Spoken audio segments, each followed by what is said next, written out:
రాజయోగం అంటే ఏమిటి? రాజయోగంలో 8 శక్తులు లభించును. అవి చాలా ముఖ్యమైనవి, మహిమ కలిగినవి. మొదటి శక్తి సంకీర్ణ శక్తి.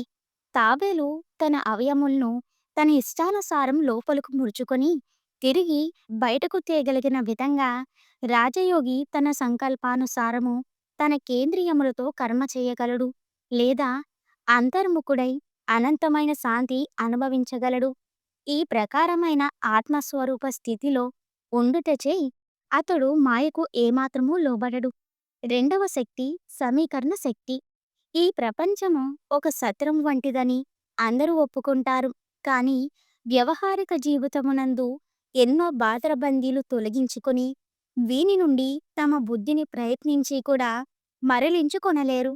కానీ యోగి తన బుద్ధిని ఈ విశాల ప్రపంచమునందు తగులుకొననీయకుండా పరమపిత శివ పరమాత్మతో ఆత్మీయ సంబంధమును కలిగి ఉండుటలోనే తన బుద్ధిని వినియోగిస్తాడు.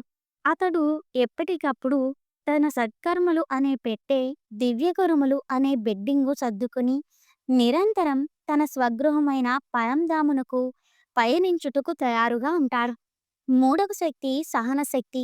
చెట్టు రాళ్ళు రువ్విన వానికే మధుర ఫలమునిస్తుంది. యోగి కూడా అపకారికి ఉపకారమే చేస్తూ వారి పట్ల సదా సద్భావన, శుభకామన కలిగి ఉంటాడు. యోగము వలన లభించును. నాల్గవ శక్తి ఇముడ్చుకొను శక్తి.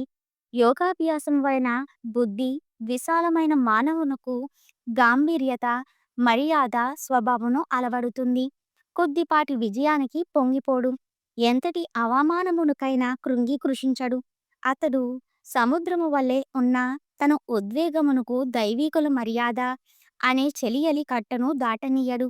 గంభీరుడై ఇతరుల అవగుణములను చూడకుండా వారిలోని సుగుణాలనే రత్నాలే స్వీకరిస్తాడు. ఐదవ శక్తి గుణదోషములను పరిశీలించు శక్తి. కంసాలి బంగారం యొక్క నాణ్యతను గీటురాయిపై గీచి పరీక్షించినట్లు యోగి తన సాంగత్యంలోనికి వచ్చిన వారి గుణదోషములను వెంటనే గ్రహించగలుగుతాడు.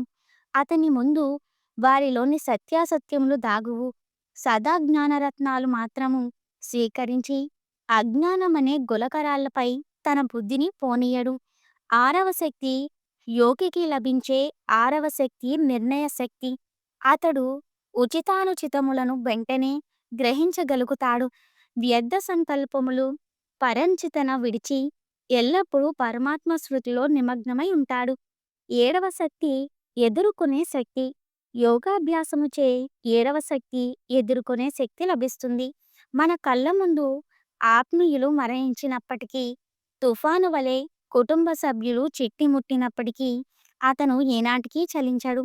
నిరంతరము ఆత్మదీపం ప్రకాశిస్తూ ఉండగా ఇతరులకు జ్ఞాన ప్రకాశమును వ్యాపించచేస్తాడు. ఎనిమిదవ శక్తి సహకార శక్తి.